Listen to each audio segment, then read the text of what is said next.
میں ہوں فالح ملک اور آپ دیکھ رہے ہیں ایس ٹی وی۔ یہاں ایک محاورہ بولا جاتا ہے کہ بہتی گنگا میں ہاتھ دھو لو۔ مقصد کیا ہوتا ہے اس کا؟ اس کا مطلب یہ ہوتا ہے کہ جہاں لوٹ کھسوٹ مچی ہوئی ہے، آپ بھی اس میں اپنا حصہ بقدر جثہ حاصل کریں، یعنی جتنی آپ کی طاقت ہے، جتنی آپ کی پہنچ ہے، آپ اتنا اس میں اپنا حصہ وصول کریں اور سائیڈ پر ہو جائیں۔ اس بات نے، یعنی بہتی گنگا میں ہاتھ دھو لو، اس نے اتنا زیادہ پھیلاؤ کیا، یا یہ بات اتنی زیادہ آگے بڑھ گئی کہ یہاں ہر شخص ہی لوٹ کسوٹ میں لگ گیا، اور ایسا لگا کہ یہاں بسنے والے اور آنے والی نسلوں کے بارے میں کسی نے کچھ نہیں سوچا۔ یہاں بہت سارے بڑے بڑے نامی گرامی قسم کے لوگ باتیں کیا کریں گے؟ وہ جی چیف آف آرمی سٹاف نے یہ کہہ دیا، ایوان صدر میں باوردی لوگوں کی ملاقات ہو گئی، اور عمران خان کو جیل میں یہ ہو رہا ہے، اور نواز شریف نے یہ کر لیا، وغیرہ وغیرہ۔ یہ اس طرح کی گفتگو کریں گے، یہ کبھی اس پر گفتگو نہیں کریں گے، اور خیر سے ہماری بہت بڑی تعداد میں عوام اس، یعنی جو ہمارے مسائل ہیں اس پر گفتگو کرنا اور سننا پسند نہیں کرتے۔ باتیں کیا کریں گے؟ چینی 150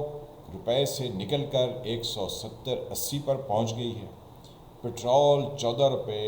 مہنگا ہو گیا ہے، اور دالیں پہنچ سے باہر ہو گئی۔ ٹھیک ہے، یہ آپ کی ضروریات زندگی ہیں، ضرور اس پر بات کیجئے، احتجاج بھی کیجئے، لیکن ملک کے مسائل کیا ہیں، ان کا حل کیا ہے، اور کس طرح سے ان کی طرف آگے بڑھ سکتے ہیں، اس پر بہت سارے لوگوں کی دلچسپی نہیں ہوگی۔ اس ویڈیو کو دیکھنے کے لیے بہت سارے لوگ کہیں گے چھوڑیں جی، یہ کیا ہے، کچھ اور کرتے ہیں۔ پھر وہ کشتیوں میں بیٹھ کے اور ایجنٹ کے ذریعے افریقہ کے جنگلوں سے گزرتے ہوئے وہ کہیں جا کے لیبیا کے پرلے طرف سے سمندر پار کرنے کی کوشش کریں گے، اسٹریٹ آف جبرالٹر سے، یا پھر ترکی کے رستے کہیں ایران کے بارڈر سے ہوتے ہوئے ترکی میں انٹر ہوں گے، اور وہاں سے کوشش کریں گے کہ یورپ میں چلے جائیں، بھلے وہاں جا کے گند ہی صاف کیوں نہ کرنا ہو۔ تو آپ لوگوں کی ذہنی پستی کا اندازہ تو اس بات سے لگا سکتے ہیں۔ جو اس ملک کے کرتا دھرتا یا اس کے سو کالڈ لیڈرز ہیں، انہوں نے کبھی نہیں سوچا کہ ہمارے ہاں جو شرح نمو ہے آبادی میں، اس میں کتنے لوگ روزانہ، یعنی امپلائمنٹ کی ایج کو پہنچ رہے ہیں، کتنے بچے ہیں جن کو کوئی بامقصد تعلیم دینے کی ضرورت ہے۔ اور خیر سے یہاں پر تعلیم کا معیار ایسا ہے کہ چھوٹی سی مثال آپ کو دیتے ہیں کہ کاف الف کا لکھنا ہوتا ہے تو بچہ پہلے الف اوپر سے نیچے نہیں لکھتا، نیچے سے اوپر لکھتا ہے، پھر اس کے ساتھ ایک گول سا آدھا سیمی سرکل سا بناتا ہے، اور پھر اس سرکل سے ایک جو ہے وہ دائیں طرف اٹھتی ہوئی لائن بنا دیتا ہے اور کہتا ہے یہ لیجیے جی کا ہو گیا۔ آپ کو اندازہ ہوا کہ وہ اس طرح سے اوپر سے نیچے نہیں، نیچے سے اوپر لکھتا ہے، پھر پین کو لے کر آتا ہے، پھر ادھر لا کے پھر ایسے کرتا ہے، تو کہتا ہے کا ہو گیا، کیونکہ ویڈیو میں آپ کو الٹا شاید نظر آ رہا ہے۔ تو آپ یہ اندازہ لگا سکتے ہیں کہ تعلیم کا معیار یہاں پر کیا ہے۔ جو لوگ سو کالڈ تعلیم مکمل کر کے نکلتے ہیں، ان کو خیر سے اپنا مضمون تک نہیں آتا، ان کو یہ اندازہ نہیں کہ مارکیٹ میں کس چیز کی ریکوائرمنٹ ہے اور ہمیں کیا کرنے کی ضرورت ہے۔ ہمارے پاس کوئی اعداد و شماری نہیں کہ ہمیں کون سے لوگ کس طرح کی تعلیم کے ساتھ چاہیے، اور کس کس شعبہ زندگی میں دنیا میں ڈیمانڈ ہے، تاکہ ہم اس طرح سے لوگوں کو تیار کر کے بھیجیں، بلکہ ہٹ اینڈ ٹرائل میتھڈ پر لوگ چل رہے ہیں۔ میں جی یورپ پہنچوں گا، پھر دیکھوں گا ادھر مجھے کیا کرنا ہے، میں کیا کر سکتا ہوں۔ تو پھر نہ تو وہاں کی اس ملک کی زبان آتی ہوگی، یعنی اگر اٹلی میں ہے تو اٹالیانو یعنی اٹالین لینگویج کا آنا ضروری ہے، اگر فرانس میں ہے تو فرینچ کا آنا ضروری ہے، اور اگر فار دیٹ میٹر یو کے میں یا کوئی اور اس طرح کے ایریاز میں ہیں جہاں انگریزی بولی جاتی ہے تو اچھی شدھ انگریزی کا بھی آنا ضروری ہے، لیکن زبانوں سے واقفیت نہیں، تو پھر کیا کریں گے؟ جو حکمران ہے پاکستان کے، انہوں نے کبھی نہیں سوچا، یہاں کی عوام خود کبھی نہیں سوچتی کہ ہمیں کرنا کیا ہے، یہاں پر کس طرح کے لوگوں کی ضرورت ہے۔ ہم نے اپنی لوکل مارکیٹ کے لیے بھی لوگ تیار نہیں کیے۔ میں پہلے ایک ویڈیو میں کہہ چکا ہوں کہ راولپنڈی میں کبھی ایک پولی ٹیکنیکل انسٹیٹیوٹ ہوتا تھا جو کہ پشاور روڈ پر تھا، یہ جو آپ کا حج کمپلیکس ہے اس سے تھوڑا سا آپ آگے بڑھیں پشاور کی طرف یا ترنول کی طرف یا موٹر وے کی طرف، تو آپ کے لیفٹ ہینڈ سائڈ پر نسٹ اور ای اے بی کالج کی بلڈنگز آئیں گی۔ یہ بلڈنگز اس پنجاب گورنمنٹ کے پولیٹیک انسٹیٹیوٹ جس کا نام تھا راولپنڈی پولی ٹیکنیک انسٹیٹیوٹ، اس میں قائم ہے۔ یعنی ہم نے ان بچوں کو جو کہ میٹرک کے بعد کوئی ہنر سیکھ کے، چاہے وہ کنسٹرکشن سے متعلقہ ہوتا، چاہے وہ مشینری سے متعلقہ ہوتا، چاہے وہ بجلی سے ہوتا،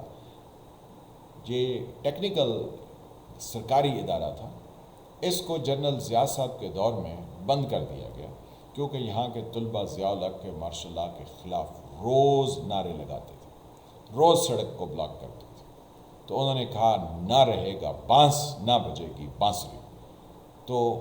اس کے بعد ہمیں کوئی راولپنڈی شہر میں پولی ٹیکنیک انسٹیٹیوٹ دکھائی نہیں دیتا، بلکہ اب تو ہم نے کہا اس کی تو ضرورت ہی نہیں ہے۔ تو اور بھی شہر ہمارے آس پاس میں ہیں، یعنی مری چلے جائیں، وہاں کوئی نہیں ہوگا، وہاں نہیں ہے کیونکہ مری کے بارے میں بھی کافی ہم معلومات رکھتے ہیں۔ پھر گجر خان پاس میں ہے یا مندرہ ہے، وہاں پر بھی کوئی نہیں ہے۔ فار دیٹ میٹر ٹیکسلا اور واہ اور حسنت دال آتے ہیں اسلام آباد سے پشاور جاتے ہوئے، وہاں پر بھی ایسا کوئی نہیں، اور جیلم تک چلے آئیں تو کوئی آپ کو پولی ٹیکنیک انسٹیٹیوٹ نہیں ملے گا جس سے یہ بچے کچھ سیکھ لیں، کوئی ایسا کام سیکھیں جس کی مارکیٹ میں ریکوائرمنٹ ہے۔ آپ کو سکلڈ لیبر نہیں ملتی ہے، آپ کو ہٹ اینڈ ٹرائل والے لوگ ملتے ہیں جو اتنے ہی بیکار ہیں جتنے کسی ادارے سے پڑھے لکھے، کیونکہ وہاں پر پڑھنے لکھنے کا اور پڑھانے کا معیار اس حد تک گر چکا ہے کہ آپ اندازہ نہیں لگا سکتے۔ یہاں پر بھیڑ چال چلی جا رہی ہے کہ ایک یا دو جگہوں پر بچے کو انٹرمیڈیٹ کروا لیں، یعنی اسے ایف ایس سی کروا لیں، اور پھر اسے میڈیکل کالج یا انجینئرنگ میں اگر وہ پہنچ جائے تو اچھا ہے، اگر وہ نہیں پہنچا ہے تو پھر جیسے پنجابی میں کہتے ہیں کہ ونج نہیں دھیے راوی، نہ کوئی ونجی نہ کوئی آوی، یعنی پھر وہ انٹرمیڈیٹ کے بعد وہ جہاں گئے پھر ان کا کوئی پرسان حال نہیں۔ تو اس ویلاگ میں آپ سے یہ گزارش کرنا چاہ رہا ہوں، آپ سے یہ دست بدستہ، کہ اس ملک میں کب ہم اصل مسائل پر گفتگو کریں گے، یا ہم یوں ہی افواہوں پر، وائرل ویڈیوز پر اور واہیات گانوں پر میرے فلاں کے صدقے آ جا ہم بات گنواتے رہیں گے۔ پاکستان کے مسائل بہت گمبھیر ہیں، اتنے گمبھیر ہیں کہ یہ ہمارے فوجی بھائیوں سے حل نہیں ہونے والے۔ وہ ہمیں 1 ٹریلین اکانومی کا لولی پاپ دے کے کہہ رہے ہیں اب ہم ایگریکلچر فارمنگ کریں گے اور ہم دوسرے ملکوں سے انویسٹمنٹ لے کریں گے۔ یہ انویسٹمنٹ بھی اتنی ہی بیکار اور اتنی ہی بے سود اور اتنی ہی ہمارے لیے آوارہ اور خرابی کا باعث ہوگی جتنا ہمیں سیٹوں اور سینٹوں کے پیکٹس میں ڈال کر ہمیں بتایا گیا کہ وہ بیڑا آ رہا ہے جو پاکستان کا بیڑا پار لگائے گا۔ پھر پتہ لگا 1971 میں ہمارا بیڑا غرق کر گیا، ہمیں اس سیٹوں اور سینٹر سے کچھ حاصل نہ ہو۔ تو ہمارے فوجی بھائیوں کا یہ کیپیسٹی ہی نہیں ہے، ان کے اندر یہ سوچ ہی نہیں ہے کہ کسی ملک کے مسائل کیا ہوتے ہیں اور کس طرح سے حل ہو سکتے ہیں۔ اگر ان کے ہاں اس کا یعنی سوچ کا عمل ہوتا تو وہ 4 دفعہ خود بذات خود نفس نفیس ہر طرح کے اقتدار پر قابض تھے، وہ خود کچھ کر کے دکھا دیتے۔ ملک مسلسل خرابی کی طرف بڑھ رہا ہے، مسلسل اندھیرے کی طرف بڑھ رہا ہے۔ روک سکو تو روک لو، ہمارا کام ہے آواز دے کے بتانا کہ دیوار گرنے کو ہے، اگر اس کو ٹیک دے سکتے ہو، اس کو بچا سکتے ہو تو بچا لو، ورنہ جب دیوار گرتی ہے تو ہر اینٹ دوسری اینٹ سے الگ ہو جاتی ہے۔ اس سے اور بڑھ کر ہم کیا کہیں آپ سے؟ آئین اور قانون پر عمل درآمد سے ہی سب کچھ ہو سکتا ہے، لیکن چند لوگ یہ بیٹھ کے فیصلہ کر لیں کہ یہ ایسا ہوگا اور ایسا کیا جا سکتا ہے، تو یقین جانیے گراؤنڈ ریالٹی اس وقت تباہ کن حد تک مختلف ہے۔ بقایا سوچنے کا عمل ہے، سب سوچیے، اور جنہوں نے نہیں سوچنا وہ سکینڈلز والی ویڈیوز کیجیے، اور جنہوں نے سکینڈل والی ویڈیوز دیکھنی ہیں وہ ضرور دیکھیے۔ میں ہوں فالح ملک، آپ دیکھ رہے تھے ایس ٹی وی۔ جن فرینڈ نے چینل کو سبسکرائب نہیں کیا وہ اس کو سبسکرائب کریں، گھنٹی کے نشان کو بھی دبا دیں تاکہ آپ کو نئی ہونے والی ویڈیوز ملتی رہیں۔ ویڈیو کو لائک کریں، شیئر کریں، کمنٹ کریں۔ ملتے ہیں کسی نئے موضوع کے ساتھ۔ ہاں، یہ موضوع جاری بھی رہے گا، اس کی اور بھی بہت ساری اقساط میں اس پر بات کریں گے۔ تب تک کے لیے خدا حافظ۔